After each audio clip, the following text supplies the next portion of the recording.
Hi friends, మనం అనంతపురం జిల్లా తాళపత్రి పట్టణంలోని ఒక బోర్లో కేసింగ్ బయట తీయడానికి వచ్చాము.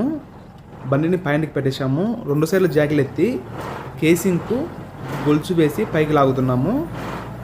బోర్లోని కేసింగ్ పైకి లాగేటప్పుడు ఒకేసారి దబాయించి పైకి లాగకూడదు.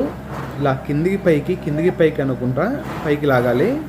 మనం ఒకేసారి దబాయించి పైకి లాగితే గొలుసు వేసిన దగ్గర కేసింగ్ పైపు కట్ అవుతుంది, పగిలిపోతుంది. కేసింగ్ పైపు మనం బయట తీయాలనుకున్నప్పుడు ఒక రోజు ముందు కేసింగ్ చుట్టుకారం మట్టిని తవ్వి అందులోకి నీళ్లు పోయాలి. ఇలా నీళ్లు పోస్తే ఆ రోజు మొత్తం కేసింగ్ వెంబడి కిందికి నీళ్లు కారుతాయి. అప్పుడు కేసింగ్ ఫ్రీగా బయటికి రావడానికి అవకాశం ఉంటుంది. కదిలింది చూడండి, కేసింగ్ పైకి వస్తుంది.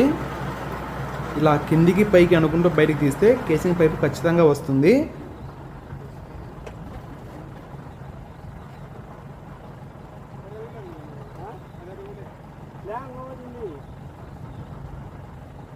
ఎప్పుడైనా సరే బోర్ వేసేటప్పుడు గమ్ము బాగా వేసి కప్లింగ్ దగ్గర మేకులు కొట్టాలి జాయింట్కు.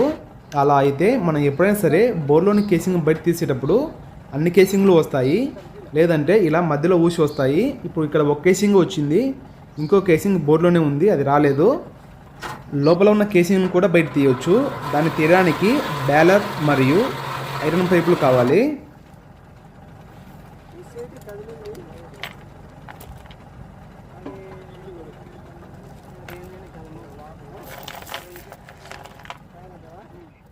ఇలా బోర్లోని కేసింగ్ బయట తీసిన తర్వాత బోర్ హోల్ చూడండి ఎంత వెడల్పు ఉందో. కింద నీళ్ళు కనబడుతున్నాయి. ఇలా కేసింగ్ బయట తీసిన తర్వాత ఈ బోర్ను ఖచ్చితంగా బూడిపోయాలి. పైన ఒక రాయి వేసి మట్టి కప్పి పెట్టాలి. ఇందులో చిన్నపిల్లలు కానీ ఎవరైనా పడితే బోర్ లోపలికి వెళ్ళిపోతారు. కాబట్టి బోర్ను ఖచ్చితంగా మూసేసుకోవాలి. వీడియో నచ్చితే లైక్ చేయండి, అలాగే సబ్స్క్రైబ్ చేసుకోండి.